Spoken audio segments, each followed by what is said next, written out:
Ça va tous ces petits loulous? Aujourd'hui on se retrouve pour une nouvelle vidéo. Alors c'est simple. Aujourd'hui on va faire un story time.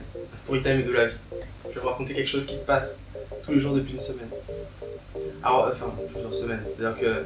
Bon, c'est assez contigu, je n'ai pas le bon mot. Donc je vous l'explique. Je travaille à un certain endroit. Et tous les midis je vais manger au snack Élysée.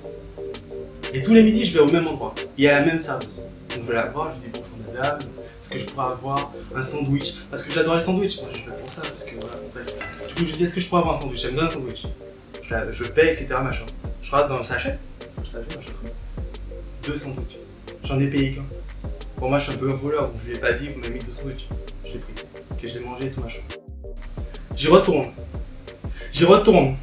Je paye un sandwich. Elle m'en donne 2 encore.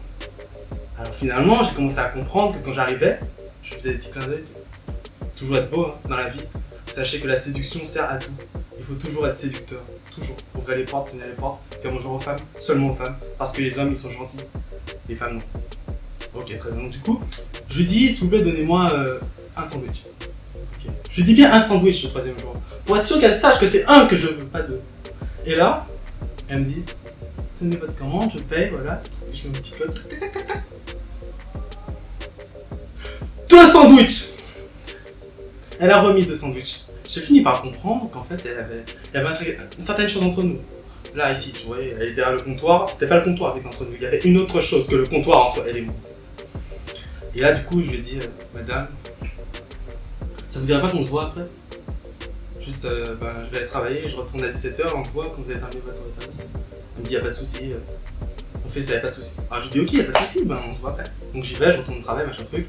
Les heures passent lentement, moi je veux la voir parce que je sais pas qu'est-ce qu'elle me veut en fait. Je veux savoir la vérité. Donc du coup bon, je retourne, voilà. 17h, j'ouvre la porte, je lui dis bonjour madame. Finalement est-ce que vous voulez toujours sortir? Est-ce que, si vous voulez plus, y a pas de problème, je comprends. Vous êtes peut-être trompé? Elle me dit non, je me suis pas trompé, je veux qu'on y aille. Donc je vais avec elle. Pas de souci. Ok. Et là on sort du snack Élysée. Elle me dit je veux partir avec toi, je veux qu'on parte loin. J'en ai marre de la Martinique. Il fait chaud, il y a des embouteillages, les gens sont pas agréables, ils disent bon t'as un moment pour dire bonjour, ça me saoule. J'aurais dit ok, pas de souci, je t'emmène où tu veux. Vas-y ma chérie. Elle m'a dit ok, pas de souci.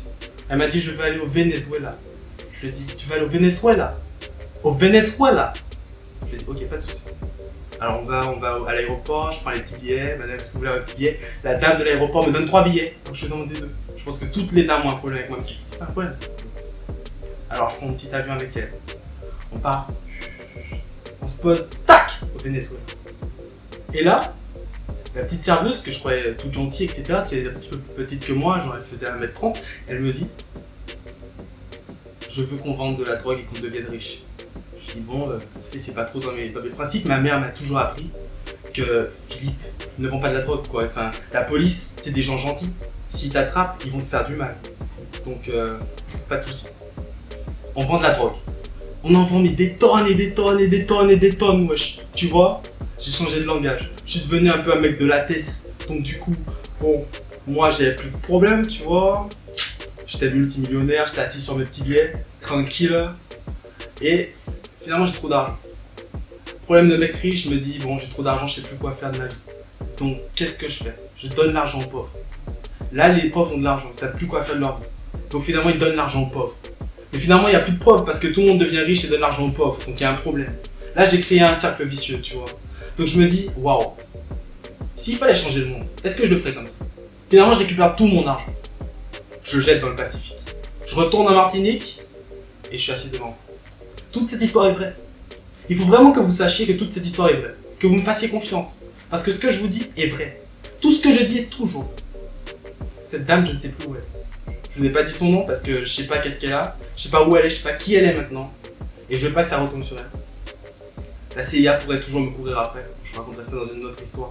Parce que après ça, on a eu des problèmes avec la CIA, le FBI. Mais bon, les services français étaient en retard. Du coup, seulement les Américains. Voilà, on se retrouve pour une prochaine story time une autre fois. J'espère que ça vous a plu. Voilà. Abonnez-vous, mettez la cloche. Mettez un like sur cette vidéo, partagez à vos amis.